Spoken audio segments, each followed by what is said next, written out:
Good afternoon. My name is Julio Frenk. I'm the Dean of the Harvard School of Public Health, and I'm delighted to be moderating this panel on mobilizing for global health, stories from the field. And I'm going to remark or to underscore the word stories because we want this to be a conversation. We're sitting here trying to simulate a living room that encompasses all of you. We're in this big living room. We're going to have a conversation. I am truly delighted to be here, especially because this is an opportunity for the Harvard School of Public Health to celebrate its 100th anniversary alongside with another young institution, the Brigham and Women's Hospital, who's also celebrating its 100th anniversary.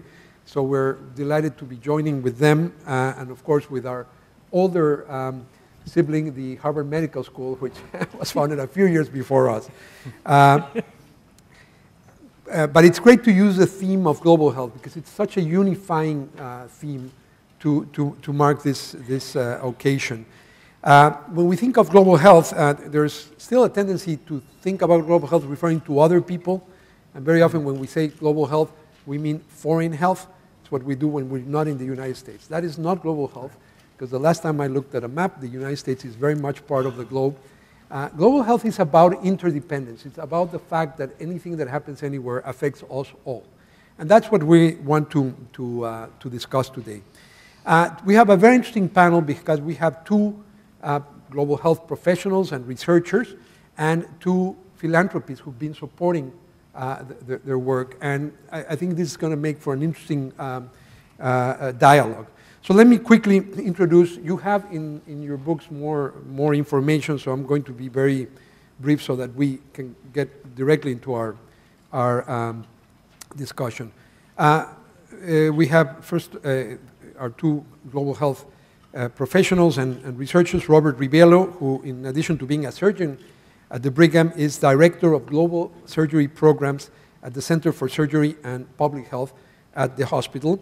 It's one of the centers that epitomizes our great collaboration between the School of Public Health and the Brigham.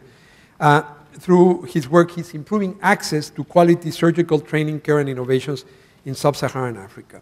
Here to my right is Dyann Wirth, who is the chair of our Department of Immunology and Infectious Diseases at the School of Public Health. And she's been leading this university-wide initiative called Defeating Malaria from the Genes to the Globe. And we'll be hearing more about that initiative. And then our partners who have been working both with the Brigham and the School of Public Health and others throughout Harvard and who have been generous through their philanthropic work and their substantive involvement in some of these global health challenges.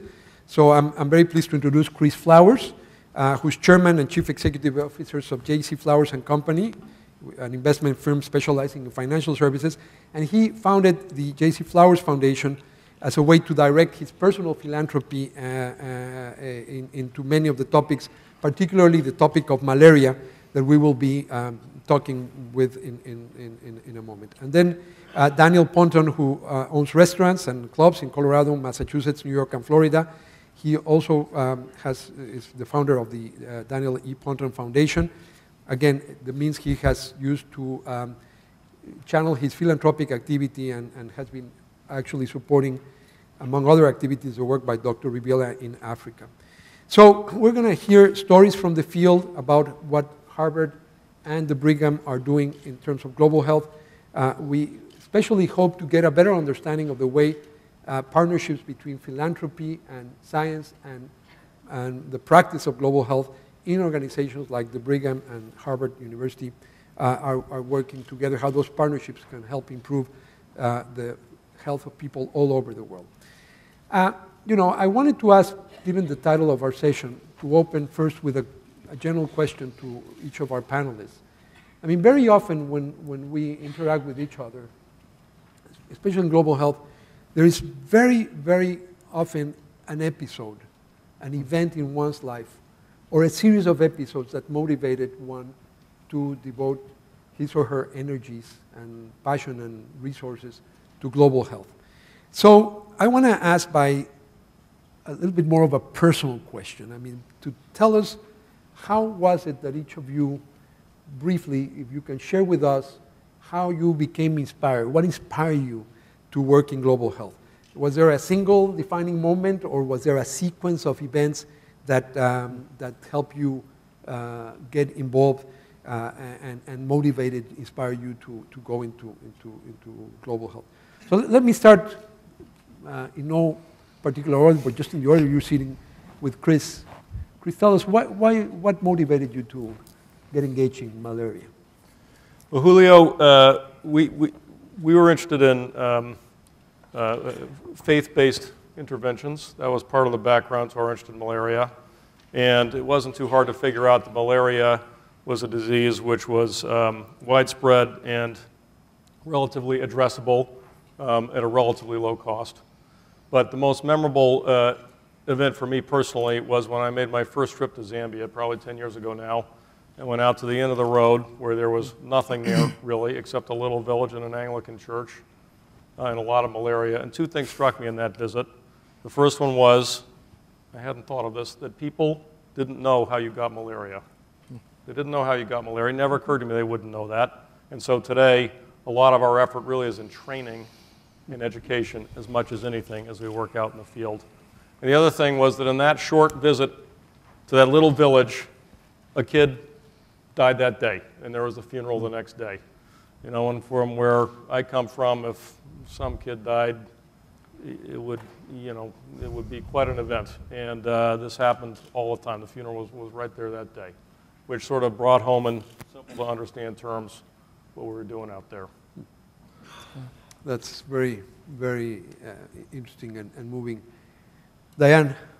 Well, it's interesting. I come to global health from almost exactly the opposite side. I was trained as a basic scientist. I learned molecular biology from Wally Gilbert, who was the first to sequence DNA. And when I was a postdoctoral fellow in my lab, I had all these tools, in his lab, I had all these tools, and we were at a retreat in a room not unlike this, but at the marine biological labs. And Conrad Bloch, who was a professor of biochemistry, had been asked by the WHO to advise them on how modern science could be brought to important public health diseases, infectious diseases of public health importance. And he got up and talked about malaria. And I was this, you know, as I'm sure many in this room, I was this young, you know, just gotten my PhD student trainee saying, oh, I can take on the world.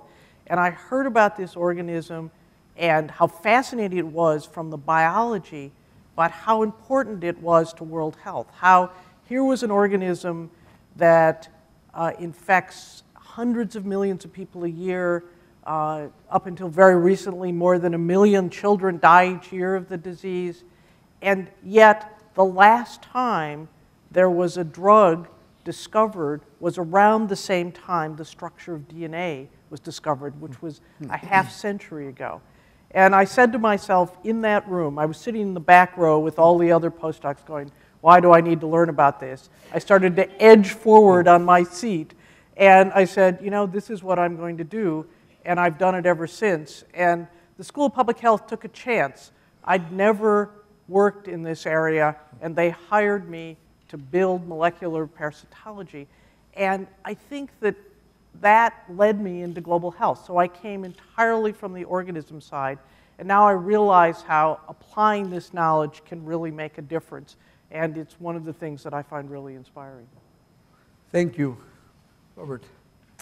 There's certainly a number of different influences. My family's from Argentina. I grew up on the border of California and Mexico. But when I think of what was the key influence over time, was my faith. I'm a Christian, and I grew up reading stories of the saints. I grew up reading stories of medical missionaries, you know, the Jesuits who hung out with Native Americans and discovered quinine, which revolutionized our first steps into global health and colonialism, to the missionary docs who've committed 20, 30, 40 years of their life to deliver care to the poorest in the most difficult areas. And that dedication, that resiliency, that effectiveness, even though they didn't write about it, except for their biographers did, it struck me as this is good work, sort of capital G kind of good, the sort of work that you'd want to spend your life doing. being in academics, the appeal for me has been to figure out how to channel those things, that resiliency, that passion, that dedication, and that effectiveness, align it with our goals in academics, to create knowledge, to drive discovery, to make changes that last over a lifetime, over generations, that are locally adopted, to be change agents. And I think there's an overlap in that Venn diagram, and that's kind of what brought me to global health and what brought me to academics, was the goal to see both of those inspiring spheres that haven't often interacted a lot to come together. So, thank you. Daniel. Well, first of all, this is fun. As they said, I'm in the restaurant business. So what's the opportunity of a guy in the restaurant business sitting with all these Harvard doctors talking about how to change the world? Well, you really don't think you can. You can't really make much of a difference whatsoever. But let me tell you, when you said it's deeply personal, it was very personal for me.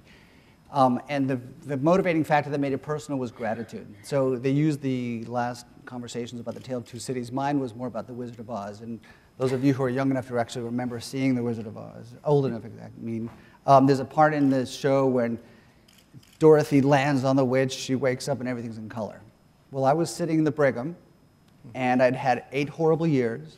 No one knew what was wrong with me, and then from 13 or 14 hours of brain surgery later, I woke up and everything was in color. I had my life back. So then you have the opportunity when you have your life back is you can make choices. You go back to make some more money, buy another toy, do something else that's interesting with your life, or you start making a difference. And so when I started looking at healthcare and how can I make a difference within my own personal realm, there's 3 aspects to it. There was the aspect that is, as a patient, I want to make a difference with patient care.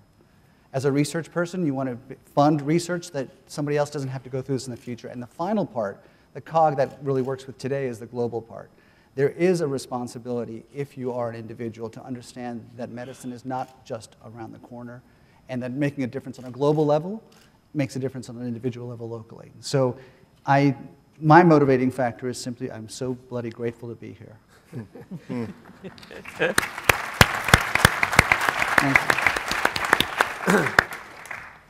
You know, I find a couple of very interesting themes. First, I think the idea of this fundamental dissatisfaction with the way things are, right? I mean, you say, Chris, you know, this idea of not treating the death of a child as something normal or something to be expected.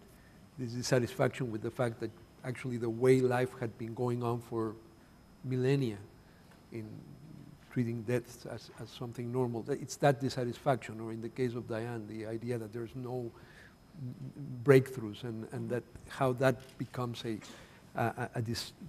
source of dissatisfaction, and how then we channel that into passion or turning a personal experience, which you could have easily, you know, just gone about your own life, into a larger search for meaning, which I hear you also saying that.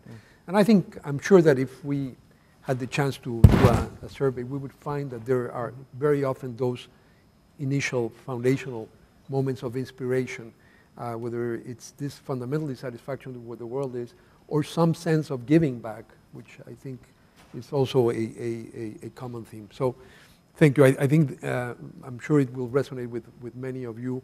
And in a moment, we'll open it up for your own comments and questions. But from the personal, tell us a little bit more about your own work, and then, if possible, also how you've related. I mean, we're sitting in a way this is a partnership of a philanthropist and a researcher and surgeon, and this is another partnership working in similar themes. But why don't you start first, Robert? Tell us a little bit more about your work, how, and then I'll ask Daniel to also tell us how you've become engaged, and then we'll do the same thing on malaria. But so as we said, I'm a surgeon. I think it's probably fair to say I'm a global surgeon who was lucky enough to be pulled into the Brigham family to work in Rwanda. And I've been there for 5 years or so. And there wear a few different hats. First got to Rwanda through Brigham in partnership with Partners in Health. helping their, to strengthen the surgical delivery systems at the district hospitals. And for PH, I still wear a hat of an advisor to the surgery program. Over the last couple years, I've been pretty deeply engaged in a program that Dean Flyer mentioned, the Rwanda Human Resources for Health program, and that's a 7-year-long program of the Rwanda Ministry of Health funded by U.S. government that brings U.S. physician and nurse educators, dental and hospital management educators to Rwanda to build their health capacity, as Dean Flyer said. And I'm there half the time as a surgeon, and together with Corrado Conceda, who's co-managed that for the Brigham piece, Corrado being one of the early architects of the program. And thirdly, there's an enormous amount of disease and death and disability in low-income settings from quote-unquote surgical diseases. There's also, sitting in the Brigham side, there's this phenomenal pipeline, and I'm going to tap on Andy Elner's comments, of bright, motivated, energetic residents, students, fellows who want to make a career professionalizing in global health and global surgery, global anesthesia, obstetrics, et cetera. And so on this side, we're trying to find that synergy of phenomenal amounts of need and then phenomenal amounts of potential to create those future leaders who will tackle these giant problems. And so it was in that space where I met Daniel, thanks to Dr. Zinner. Dan and I spent 2 weeks in Rwanda, and I spent the whole time really trying to convince him surgical disease is really important, and you really should look around. And boy, we really need more people, so help us figure out how to, i.e., fund more people. And we spent 2 weeks. Dan came up with some phenomenal insights, which I think I'm going to hold off until we hear his story, but he changed my perspective on how we do this work together. That's a perfect introduction. Okay, thank you. And then also tell us, in addition to what was this insight that you brought, because this is a partnership, if you can reflect, given where we are, what's the value added of doing this work with an academic, a teaching hospital, as opposed, let's say, to a frontline non-profit organization that's directly there? Why working through an academic institution? Why is that something that you find interesting or valuable? Well, the extraordinary pool of talent. I mean, directly. And being in the position where you can actually make decisions. When I saw Mike was after we had finished a program in Tanzania where Alex Gobi, who's in the audience somewhere, and I and a bunch of other doctors had gone to Tanzania to do some very complicated brain surgery and spinal surgery on some children who had absolutely, they were using ketamine to do anesthesia, and they were doing hand ventilating, all these crazy things that I got to see firsthand. And in one particular case in point, I saw that there was the doctor that was, the senior doctor was talking to a junior doctor, and the junior doctor was like, we were like really in the middle of nowhere. It was dusty and terrible, and you would think it'd be dangerous, but they took care of all of the important stuff. And she turned to him and was like, what do I do? What do I do next? And the doctor said to her, you do exactly what you've been trained for all these years to do. Do exactly what you knew what to do. So at that point, she finished the operation, and by the end of that week or 10-day period, she didn't have to ask anymore. And I knew that she came back to the United States a better doctor than she left when she went to Africa in the first place. So when that project was over with, I wanted more of that. And Dr. Zinner gave us the opportunity, and I met with 4 or 5 fellows in a boardroom in a very civilized situation, but the one who inspired me was this guy. I said, why? Because he had this passion for what he wanted to do. And when I said to him, do you want to go to, let's go to Rwanda, he thought I was kind of kidding, and we went. Yeah. And let me tell you that it was an eye-opening experience in so many different ways. The importance of it was that he had an agenda of what he thought was important, and I had mine, which was totally open-minded. So what we came up with is something completely different than what he thought, which was okay. But I learned so much from the experience. We learned about wounds and burns and trauma and all that kind of good stuff. I got to be in operating rooms to watch things that I thought I'd never stomach, much less have an interest in, and by the end was passionate to see more of. So I lost a little bit of the original inspiration and learned so much more along the way. Robert is a talented, hardworking, unbelievably bright, dedicated, and every person who I've met with them brings more to the table than the guy before. So as the responsibility of us who are not medical, who are lucky enough to be involved with people who are medicine, is to be able to guide them in sort of tangible ways that are not related to medicine. And that's what sort of where our collaboration came out to be. And what was that point that you were saying where Dan changed your perspective? Yeah. You may not know what I'm going to answer here, but I I would say Dan gave me both a macro view change, and a micro one. I'll start with the micro, which was, like I said, I was looking for support to train these future leaders. And Dan looked around, and being the hospitality industry, restaurant industry, hotel industry, said, yeah, but where are they going to live? We had this great story about one of these sort of prototype global health equity residents, a woman named Geeta, I think just got off a plane from Geneva from WHO. She may be in the audience, I don't know. And she was bunked in a little place near Butara Hospital.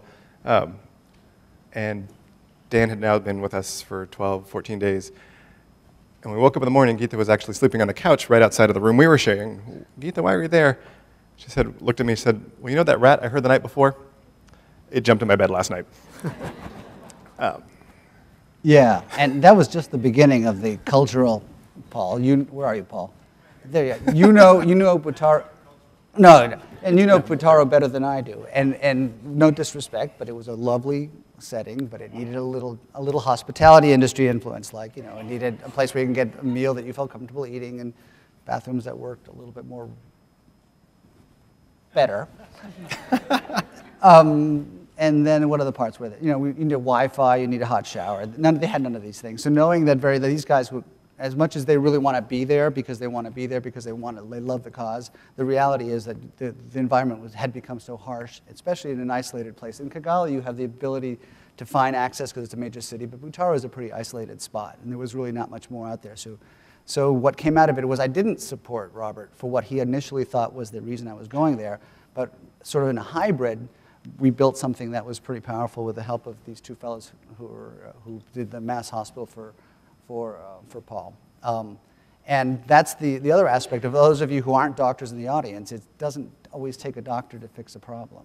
That's right. That's right. It very often takes a doctor to create a problem. But you know, I think, and I hope we have a similar theme, but this is underscoring an issue here of the idea of a partnership, where your involvement is not just in the conventional philanthropic sense of providing financial support, but it's also a substantive involvement where you're actually are involved. And I believe out of that comes a mutual enrichment, which I think your story illustrates very nicely. But let me turn now to the malaria contingent here. And Dyann, tell us a little bit more about the work you're doing, and then Chris, about the way you become substantively involved. Great, thank you. Thanks, Julio. Well, you know, I told you a little bit about how I got into malaria, so you can tell I come from a very basic science side, or from the genes to the side. And when Julio came to the School of Public Health, he really came with the notion that one of the things that the School of Public Health and Harvard overall can do is attack a problem like malaria or any other complex health problem, all the way from the very fundamental science all the way through to the globe, and hence the title Defeating Malaria from the Genes to the Globe. And I think exemplified in this are kind of the two people sitting here, the gene side and the globe side. And I think it's very interesting with these complex problems that have been with us. You know, in the case of malaria, malaria has been with humans as long as humans have existed. People who carry the sickle trait actually are protected from dying of malaria. That's the reason the sickle trait is so prevalent. So it's a very important force in health, but also in society. And to solve a problem like malaria, you need people like me who work on very fundamental things to understand how to develop new therapies, new interventions. But you need people how to deliver these interventions, how to affect policy that allows the interventions to be delivered, how to measure what you're doing, what the impact is. And importantly, you need people from all sectors of society to participate. And so I think that that's sort of the vision that Julio has for solving problems, and I think malaria is such an excellent example. Across the university, obviously, there are experts in many of the areas that, and expertises that are needed to solve such a complex problem. But it's also very important to realize that you need partnerships in people that don't think health isn't their primary focus, but in fact have different focuses. And I think, one of the exciting things about this integrated approach and this integrated thinking is it also is a new way to train people. You need people that are trained deeply so they have expertise, whether it's in surgery or infectious diseases or in policy or in economics, but then you need them to be able to understand how to converse with others that also have deep expertise, but different expertise, all approaching the same problem. And so I think malaria and the example that we've chosen here for this partnership is really looking from that very fundamental problem. Right now, malaria cases are going down because of implementation of bed nets, and Chris Flowers and his foundation have had a lot to do with that, with implementation of proper treatment and measurement, important issues of measuring impact.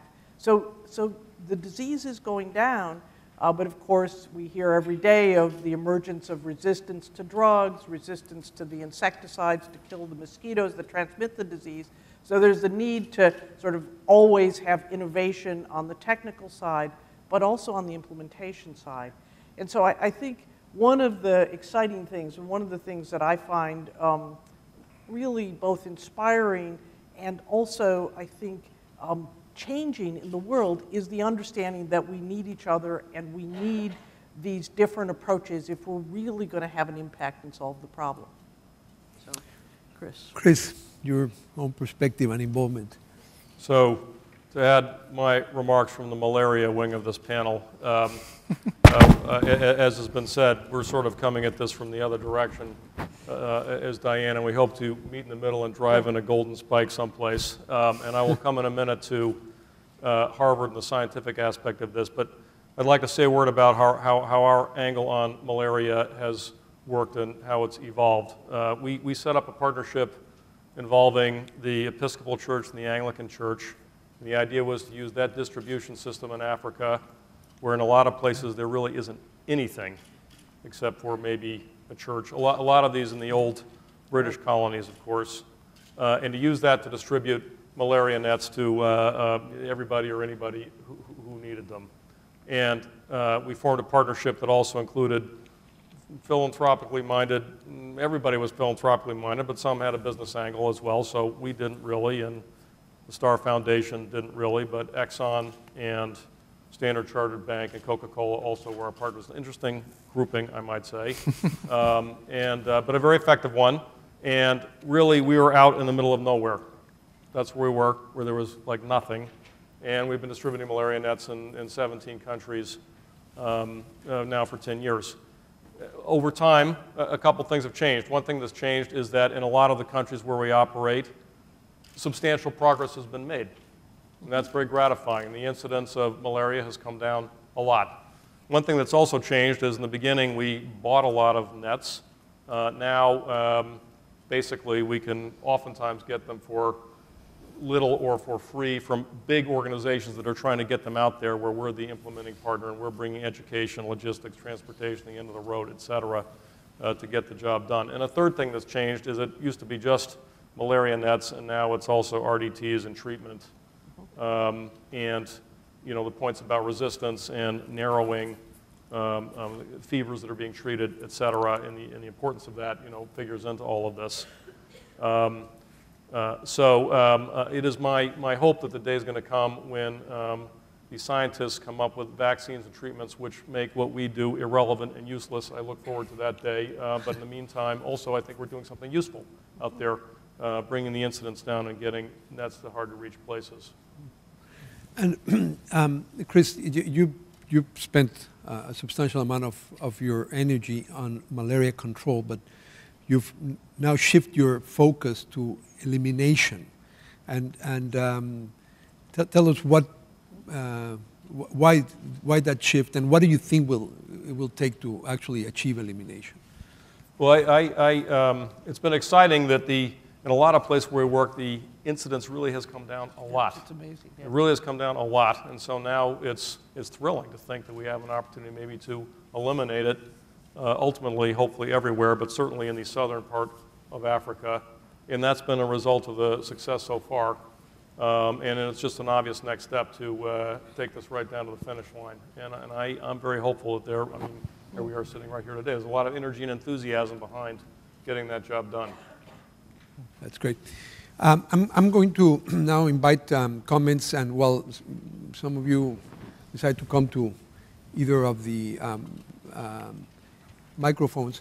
As I was hearing to these two cases that we have here, it just struck me how much they illustrate the way the global health agenda has become so rich and diverse. Here you have an example of the unfinished agenda, a disease that's been around since, as Dyann said, since the origins of humankind. And it's an example of one part of global health, which refers to problems only of the poor. Only poor people get malaria and die of malaria. But I think the complexity of global health is that problems only of the poor are no longer the only problems of the poor. The poor also suffer from the problems that also affect the rest, and therefore the need to build platforms, like surgical platforms, to deal with some of those emerging problems. They're actually connected because to the extent we are successful in dealing with the unfinished agenda, and we're successful in bringing down deaths from malaria and from other elements of the unfinished agenda, the under 5 mortality, the maternal mortality, these same people are not going to live long enough to require surgical care. And that's how, even though we tend a lot in global health to think of this as separate items on our agenda, it illustrates how complex setting priorities has become and how we actually have no choice but to deal both with the elements of the unfinished agenda and with all of these emerging factors, which are actually just going to become more prominent to the extent that we become victims of our own success if we indeed succeed in eliminating malaria, as I think is increasingly possible. Anybody who wants to join the conversation, ask a question? Mitch, why don't you go to the microphone so everyone can hear you? Everybody else gave their personal story. I'm curious, Julio, what's your personal story? Well, I'm just a moderator, so I have to be moderate myself. No, I have a very clear sense. I think, like Dan, I have an extreme sense of debt because, in fact, I've told this story a couple of times, but my family owes its survival to the act of generosity. My family had to escape from a wealthier country, which was Germany in the 1930s, and were received in a country that was certainly much poorer, although much richer in tolerance and in cultural acceptance. That was Mexico. So I always grew up with a great sense of indebtedness, and that's what pushed me into medicine. And then I had, some early experiences with extreme poverty in some parts of Mexico, the southern part of Mexico, in the state of Chiapas, that actually led me to this field that I'm in. But I'm sure every one of us will have one of those experiences or a process of experiences. But it's this need to give back and make a difference in the larger world and feel that we are actually connected, which is the essence of what we mean by global. It's the fact that we are connected. And by doing what you've heard these 4 remarkable individuals do, we actually affect life elsewhere. And it, in a sense, comes also back to benefit all of us. Any other questions to our panelists, or any other, or any stories you want to share? If you want to join the...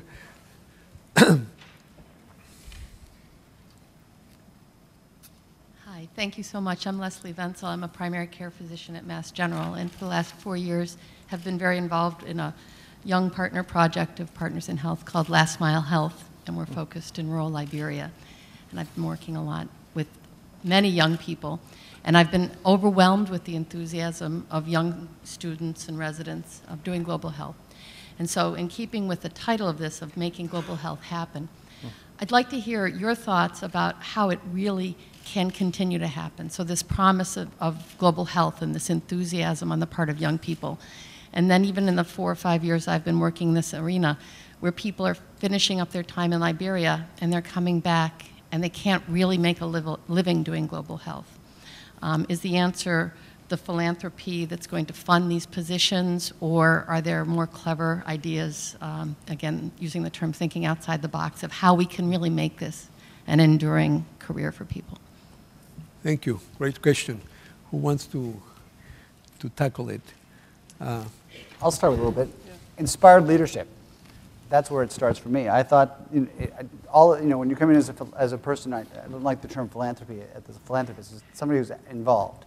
When you get involved in an organization to promote healthcare, it's the leadership, whether it's Dr. Zinner or Dr. Nabel or Dr. Farmer, who basically said to me, this is what's important. So now the rest of us have to follow that lead. So I think the important thing that's changed in even the 6 or 7 years that I've been sort of helping out the best I could, the amazing thing is you realize the amount of students who have, I'm an Argentine, he's Argentine by one generation. Everyone in this organization that I keep running into seems to be one generation away from being global. It's no longer, all the students that I meet are from all parts of the world. So if the leadership inspires the young people to give back into their own society, it's only through their leadership that they'll be able to do that. Robert, you wanted to? Yeah, so first I was going to give credit to the same folks, because the folks I owe my current job to are the ones that Dan just listed. And I think as that same wave of young people, the students, the residents, are coming through, and as the world is increasingly globalized, I think our leadership, which is inspired, is also being inspired by the same.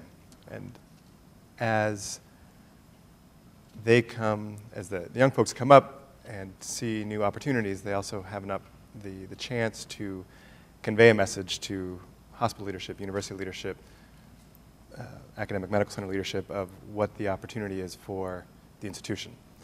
Going back to some of the reverse innovation pieces that Ashish and Andy spoke about earlier, there are a lot of opportunities to learn and discover and generate new knowledge in the quote-unquote field, places where resources are very strapped, that can make real innovations this side. And that hopefully could start tapping things like federal funds, NIH funding for research, for grantsmanship, for career development.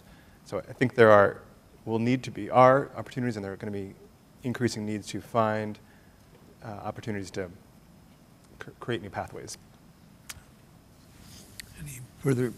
I think, one of the things that I like to think about is it's not, I think we also need to think globally about leadership, right? Mm-hmm. So for many of the diseases that like malaria, the diseases in the unfinished agenda, these are problems that are occurring primarily not in the U.S. or not in the Western world. So I think having leadership training and having training also focus so that progress can be made in countries. And I think that that's something we're really seeing. We're really seeing, you've heard the example of the example in India, where there's really the opportunity to have in-country solutions. So one of the things that I think is very important as we train people and as we begin to think about this is not just to think about careers and opportunities in the U.S., but to think much more globally, both about training those, bringing those to Harvard who we want to train in leadership, but also in having the opportunity for our faculty and our students to work outside the country. I think this is one of those situations where the world is really becoming one, and I think the more we can do to play that role, I think it's very important. It's a very important role for Harvard. Chris, any? Well, one thing I'd like to say is, hello, Leslie. I haven't seen you in about 15 years. Nice to see you again. That's one thing. We knew each other in our youth. In terms of coming up with the money on malaria, I'm, just to take that part of it, which is what I know the best, I'm quite optimistic about that. And for the reasons that boils down to, A, everybody knows what a big problem it is. B, everybody knows that there's a very good chance of eliminating this disease. See, and there's been so much progress made. Right. There's been so much progress made in this. There really has. That I just see a lot of enthusiasm and energy behind this going forward in many different areas, and I think we are going to come up with the money to get this to the finish line. Right, because I think the investment, it means once you get it to the finish line, you don't have to spend any more money, right? Yeah, and then we can all go to something else. Right. In this, No, I agree, and I think we do have the challenge of sustaining the momentum, because there's no question that the first decade of the 21st century was, I think will go down as the golden era of global health. I think something happened that, in addition to this extraordinary manifestation of a new idealism among young people, especially medical students, public health students, nursing students, who discovered this as a field to actually express that idealism. I think there was also the realization from leaders all over the world that this was essential to achieve economic development and security for the world. Because malaria may only kill people in Africa, but it is a threat to everybody's security as long as we have a world where there's this level of unfairness and where people are dying from diseases that shouldn't happen anymore. Everyone is at risk. So there is an ethical commitment and an expression of idealism. There's also, I think there was a realization that there would be no growth and no security if we don't tackle these series of problems. And I mean, Chris, you mentioned, the corporations that are partnering here. This is an example of enlightened self-interest. I mean, you want healthy places places where you can invest, etc. Africa happens to be now the region of the world with the largest or highest or fastest economic growth, and yet these sort of problems are actually dragging and that's, I think, what explains how we went from international development aid representing about $5 billion in 1990 to representing about $30 billion today. And if you look at domestic investment in health, it's even bigger, the growth. Now, the challenge is to sustain that, and I think, and to not yield to the short-sightedness of many politicians. And we already have the story of malaria, where, not elimination, eradication was within grasp. And, it stopped being an attractive topic. It was not an acute crisis. And therefore, we dropped the ball in the 1970s. So we got to make sure this doesn't happen. And at the same time, we're paying attention to the need to develop these new platforms. But I think we have a challenge, and I would agree with Dan that this is a challenge of leadership at all levels. And I think what we're seeing here is this extraordinary convergence where there's this shared learning and there's mutual enrichment around a shared goal. Any other questions? Yes, please.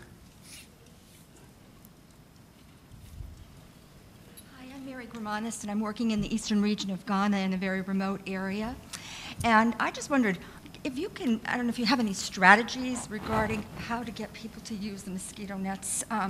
It's been a challenge. One year I went and distributed them, and the next year, they weren't using them, and it's too hot. That's the scenario. And one was provided for each family. So, the way the huts are constructed, et cetera, it's just, again, it's a challenge to get everybody underneath the same mosquito net. So anyway, thank you. It's a great question. Chris? Susan, are we in eastern Ghana? I can't remember if we're in eastern.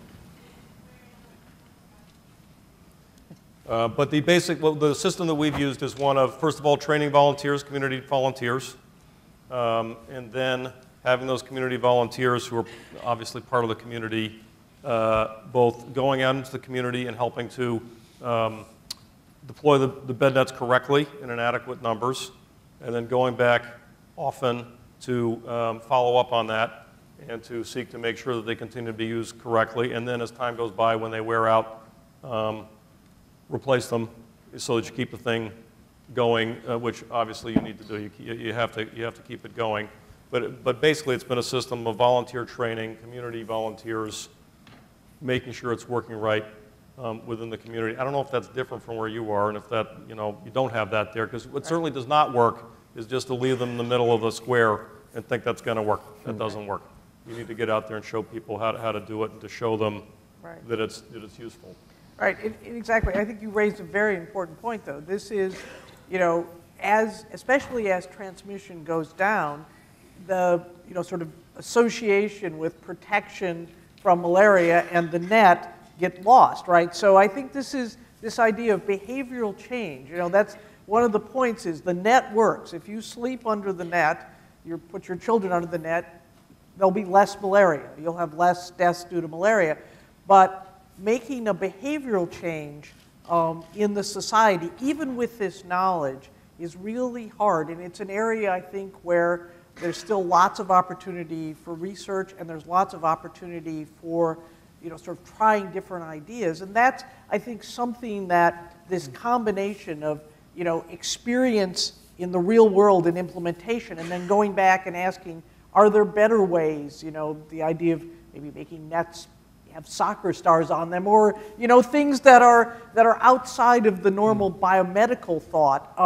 Are things that are being explored. We have people, I don't know if Gunter is here or Jessica, looking at issues around net usage. But I think it's a very important question. And one of the things that public health professionals, people like me, sometimes make the mistake. I have the tool. I know it works. Why isn't it curing the disease? But I would say, in some ways, we've had the tools to get malaria down to a very low level for the last 40 years, and we're just now beginning to see progress. So I think it's an important question. Time is our tyrant, and we are about to run out of that.